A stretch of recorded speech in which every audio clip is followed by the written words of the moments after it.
अस्सलाम वालेकुम वरहमतुल्लाहि वबरकातुहू। आदाब दोस्तों, बुजुर्गों, अजीज़ों, खासकर बलरामपुर बारसोई के लोग और कटिहार के लोग से मैं मुखातिब हूँ।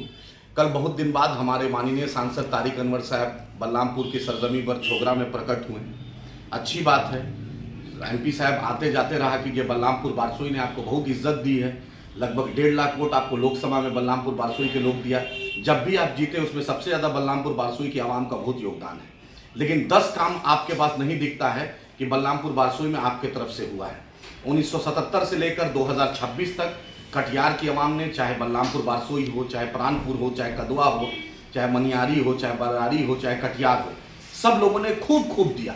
मुसलमानों के नाम पर आपने बहुत अच्छे से वोट लिया, दलितों के नाम पर आपने लिया, कांग्रेस के सरकार बनाने के नाम पर लिया, भाजपा को हराने के नाम पर आपने लिया।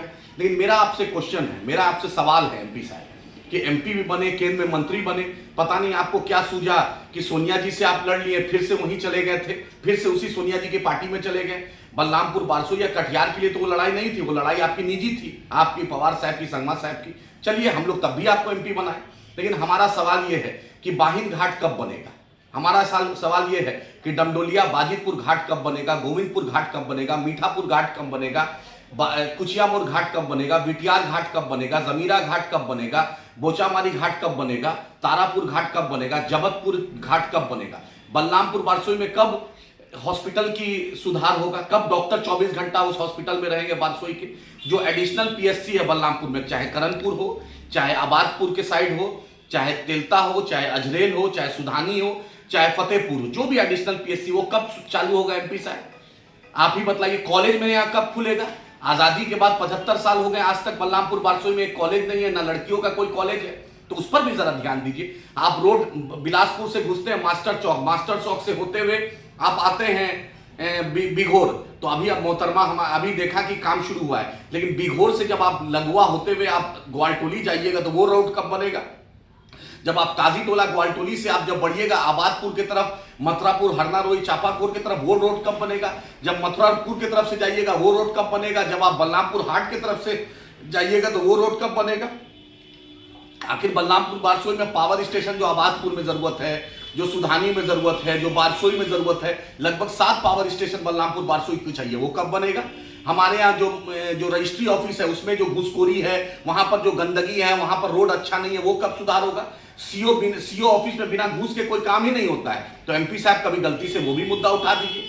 ये बताइए कि मेरी सड़कें कब अच्छी होगी, मेरे पुल पुलिया कब होगा, डॉक्टर कब आएंगे, बिजली का कंडीशन कब होगा। हमने तो आपको बार बार इज्जत दिया, आज पूरे हिंदुस्तान नहीं पूरी दुनिया में आप जहां भी जाते हैं कटिहार में आपको इज्जत दी। आप रहने वाले अरवल के थे, आप रहने वाले बाहर के थे, लेकिन कटिहार की आवाम ने, चाहे उसमें बलरामपुर बारसोई हो, कदवा हो, प्राणपुर हो, मनियारी हो, बरारी हो, कटिहार शहर हो, सब लोग ने झोली भर भर के दिया। हमारी माओ ने, हमारी बहनों ने रोजा रख रख के वोट दिया, क्योंकि भाजपा को हराना है। जरूर हम भी भाजपा को हराना चाहते हैं, हम भी, मेरा भी भाजपा के खिलाफ है, लेकिन बलरामपुर बारसोई को, कटिहार को कुछ विकास तो कर दीजिए। एक मेडिकल कॉलेज तो खुलवा दीजिए। आपके रिश्ते मोदी जी से भी अच्छे हैं, पवार साहब के साथ आप रहे, आपके रिश्ते भाजपा का सभी टॉप लीडरशिप से अच्छा होगा, सभी कांग्रेस के टॉप लीडरशिप से अच्छा है। हिंदुस्तान की राजनीति में शायद ही 10-15 पॉलिटिशियन, 10-12 पॉलिटिशियन बचे होंगे जो आपके वक्त के हैं, सब आपके जूनियर हैं। तो जो बलरामपुर बारसोई में जो बारसोई स्टेशन है उसका अपग्रेडेशन कब होगा, तिलता स्टेशन का अपग्रेडेशन कब होगा, सुधानी स्टेशन का कब अपग्रेडेशन होगा, अजरेल प्लेटफॉर्म जो है, अजरेल हॉल्ट वो कब स्टेशन बनेगा, संजय ग्राम हॉल्ट कब स्टेशन बनेगा। जो प्राणपुर में काम है, जो ब्रिज की जरूरत है, जो कदवा में काम है, जो मनिहारी में काम है, आखिर कब होगा। आप उन्हीं लोग को लेकर आते हैं, जो उन्हीं को लोग, कभी बलरामपुर बारसोई हो या कटिहार का या मनिहारी का या कदवा का किसी बेटे को आपने आगे नहीं बढ़ाया। एक भी नहीं एमएलए आपने बढ़ाया, कोई लोकल किसी को, या सुरजापुरी बिरादरी हो, शेरशाबादी बिरादरी हो, यहाँ का अंसारी बिरादरी हो, यहाँ का कोई, उसको आपने कभी नहीं बनाया। 77 से हम आपको देख रहे हैं, 1-2 दिन नहीं एमपी साहब, 54 साल से ऊपर हो गया। 77 समझ सकते हैं आपके 2026, 77 कितना बड़ा वफा है। उधर 33 साल, इधर 26 साल। सबसे ज्यादा मलाई तो नरेंद्र मोदी, अमित शाह के बाद तो आप ही मलाई खाएं। कटिहार के लोगों ने जितना आप पर एहसानात किया, कुछ तो कटिहार में दे दीजिए। दिल्ली का लाल किला देख ला, अजमेर का ताजमहल देख ला, उससे कटिहार का विकास नहीं होगा। सबसे ज्यादा पलायन है दिल्ली, बॉम्बे, केरल, जम्मू कश्मीर, त्रिपुरा, तमिलनाडु, तेलंगाना, आंध्र प्रदेश, गुजरात, महाराष्ट्र, मध्य प्रदेश, छत्तीसगढ़, रायपुर, सहारनपुर, जयपुर, ऐसा कोई जगह नहीं है जहां कटिहार के लोग नहीं है। जहां बलरामपुर बारसोई के लोग नहीं है? क्या आपके दिल में धड़कता हुआ दिल है? जरा सा दिल में एहसास होता है आपको? जरा सा जज्बात आपके दिल में होते हैं? लगता है कि वो जो पोछा मारता है मेरा भाई, जो हॉस्पिटल में, जो होटल में, जो दूसरी जगह मजदूरी करता है, कभी स्मॉल स्केल इंडस्ट्री की बात कर ले। चिराग जी मिनिस्टर है बिहार के, मांझी जी मिनिस्टर है बिहार के, कभी उस पर भी बोलिए कि कटिहार में, बलरामपुर बारसोई में, कदवा में, प्राणपुर में या मनिहारी में, बरारी में कोई स्मॉल स्केल इंडस्ट्री खुल जाए, फूड प्रोसेसिंग प्लांट खुल जाए, कभी इस पर भी आवाज उठा लीजिए। बहुत दिन बाद आपको देखा कि कटिहार रेफरल हॉस्पिटल, सदर हॉस्पिटल का आपने आवाज उठाए।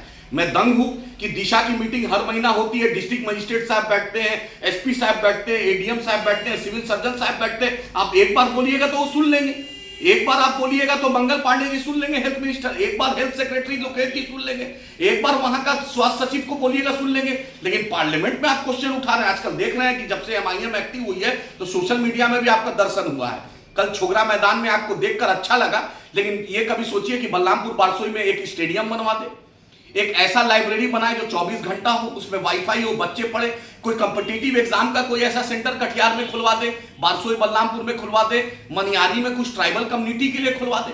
पूरे कटिहार में सिर्फ एक एमएलए आपका कांग्रेस का जीता, वो भी आपके रहमो करम पे नहीं, वहां की आवाम बीजेपी को हराने के नाम पर दे दी वोट। तो आपको बार बार सिर्फ जिताने के लिए तो हम लोग नहीं, सिर्फ पेंशन लेने के लिए और तनख्वाह लेने के लिए और एमपी का प्रोटोकॉल के लिए नहीं है। कटिहार की सरजमी है, कटिहार के बेटे को भी मौका मिलना चाहिए, लेकिन हमने बार बार आपको मौका दिया। जो बॉम्बे से ट्रेन गुवाहाटी जाती है सिर्फ 2 दिन रुकती है बारसोई में, जो सिकंदराबाद से आती है, जो जयपुर से आती है, जो दिल्ली से आती है, जो चेन्नई से आती है, वो ट्रेन का स्टॉपेज करवाइए। लेडीज टॉयलेट स्टेशनों में बनवाइए, लेडीज वेटिंग रूम अलग से बनवाइए। जाकर देखिए संजय ग्राम, जाकर देखिए सुदानी, जाकर देखिए तिलता, जाकर देखिए अजरेल, जाकर देखिए मुकुरिया, जाकर आप आजमनगर रोड, कहीं नहीं व्यवस्था है। ऐसा कोई केंद्र सरकार में मिनिस्टर नहीं है जो आपको इज्जत नहीं देगा, क्योंकि आप one of the most senior oldest parliamentarian है। तो उसका तो फायदा उठाइए। मानते हैं कि अब तो कुछ कीजिए। 77 से हम आपको दे रहे हैं, हमारे जज्बात को समझिए। 77 एक दिन का नहीं होता है, हम लोग पैदा भी नहीं हुए थे तब से आपको देख रहे हैं। बोलिए 33 साल और इधर 26 साल, कितना साल होता है एमपी साल? 60 साल होने जा रहा है। आप 60 साल से आप इस कटिहार पर क्या बोले, कोई बोलता है बोझ बने हैं, कोई बोलता है कुछ बने हैं, लेकिन हम आपसे फरियाद करने आए हैं, हम आपसे इल्तजा करने आए हैं, हम आपसे रिक्वेस्ट करने आए हैं कि कटिहार को बख्श दीजिए और कटिहार के लिए कुछ कीजिए। हमने जितना हुआ कटिहार के लोगों ने, बलरामपुर बारसोई के लोगों ने, कदवा के लोगों ने, प्राणपुर के लोगों ने, मनिहारी के लोगों ने, बरारी के लोगों ने आपको इज्जत दी। अल्लाह के वास्ते कुछ तो दिल को धड़काइए, कुछ तो इस मिट्टी का कर्ज उतारिए, कुछ तो इस मिट्टी के लिए कीजिए। वही चंटू बंटू को लेकर कितना घूमिएगा? यहाँ के किसी नौजवान को आगे बढ़ाइए, किसी यहाँ महिलाओं को आगे बढ़ाइए, लेकिन वही दरबारी कल्चर आपका रहता है।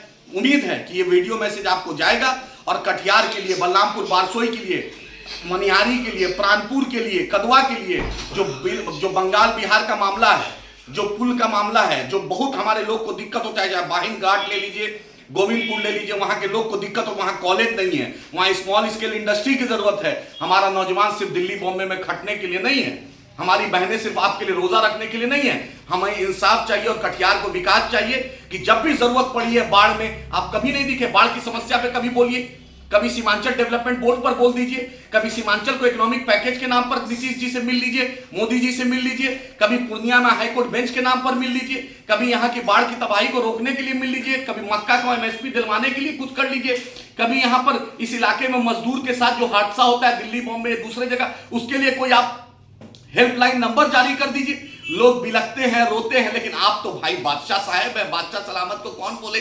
77 से हम आपको जिताए हैं, मेरे दादा ने भी आपको वोट दिया, मेरे अब्बा ने भी वोट दिया, मैंने भी दिया, और आप चाहते हैं मेरी नस्लें भी वोट दें। ऐसा नहीं हो सकता एमपी साहब, एक तरफा प्यार नहीं होता है, दोनों तरफ से प्यार होता है, इनकमिंग आउटगोइंग दोनों होना चाहिए। तो उम्मीद है कि कटिहार का एहसान उतारिए। कटिहार ने हर कुछ आपको दिया, आपने क्या कटिहार को दिया ये हम जानना चाहते हैं। खासकर बलरामपुर बारसोई के लोग जानना चाहते हैं कि सुरजापुरी रिजर्वेशन जो है, जो केंद्र सरकार में अटका हुआ है, क्यों नहीं अभी तक हुआ। शेरशाहवादी बिरादरी के लिए, कुल्हैया बिरादरी के लिए कुछ स्पेशल इकोनॉमिक पैकेज आपने क्यों नहीं दिया?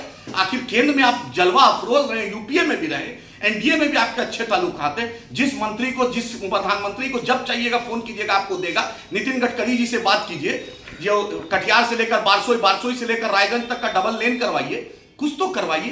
ट्रेन का स्टॉपेज करवाइए, हमारे इलाके की बदहाली को दूर करने के लिए कुछ तो एहसास कीजिए, कुछ तो कोशिश कीजिए। यही उम्मीद है कि आप हमारी बात को समझिएगा। हम आपसे लड़ाई नहीं कर रहे, अपना हक है, हमने वोट दिया है तो हम अपनी हक की बात कर रहे हैं, अपने सामने अपनी बात रख रहे हैं, क्योंकि आप मेंबर ऑफ पार्लियामेंट हैं। हम सिर्फ वोट देने के लिए नहीं है। लोकतंत्र में बाबा साहब अम्बेडकर ने संविधान में हमें ताकत दिया है, हम जवाब लेने के लिए भी हैं और हिसाब लेने के लिए भी हैं और अपनी बात डंके की चोट पे रखने के लिए भी है। और मजलिस इत्तेहादुल मुस्लिमीन बैरिस्टर असदुद्दीन ओवैसी साहब की यही तरबियत है, हक बोलो। और हम तो मुसलमान हैं, डरते हैं तो सिर्फ अल्लाह से, झुकते हैं तो अल्लाह के सामने। हक बोलेंगे और इंशाअल्लाह हक बोलेंगे, अल्लाह हक बुलवाता है। इसलिए हमारी बात सुनिए और उम्मीद है कि कटिहार के लिए, बलरामपुर बारसोई के लिए, मनिहारी के लिए, प्राणपुर के लिए, कदवा के लिए, कटिहार शहर के लिए, इस इलाके के लिए आप कुछ कीजिएगा। यहाँ के हॉस्पिटल के, यहाँ के स्वास्थ्य को, शिक्षा को, यहाँ के स्कूल सब में देखिए कि टॉयलेट नहीं है, लड़कियों के स्कूल में टॉयलेट नहीं है, पानी का व्यवस्था नहीं है। सिर्फ मास लाइट लगाने से कुछ नहीं होता, क्योंकि कमीशन शायद उसमें ज्यादा आता है जो मैं सुनता हूं, उससे नहीं होता है। कॉलेज तो खोलिए बलरामपुर बारसोई में, कदवा में, प्राणपुर में। कहां मेरा बच्चा जाएगा? सिर्फ मुकद्दर पोछा लगाने के लिए हमारे लोग हैं, ये नहीं होगा। हम आवाज उठाएंगे और आपको अकाउंटेबल करना पड़ेगा और आपको जवाब देना पड़ेगा। कटिहार का आपने नमक खाया है, कटिहार की मिट्टी का, कटिहार के लोग का आप पर एहसान है, उस एहसान को उतारिए और कटिहार की आवाज बुलंद कीजिए। शुक्रिया।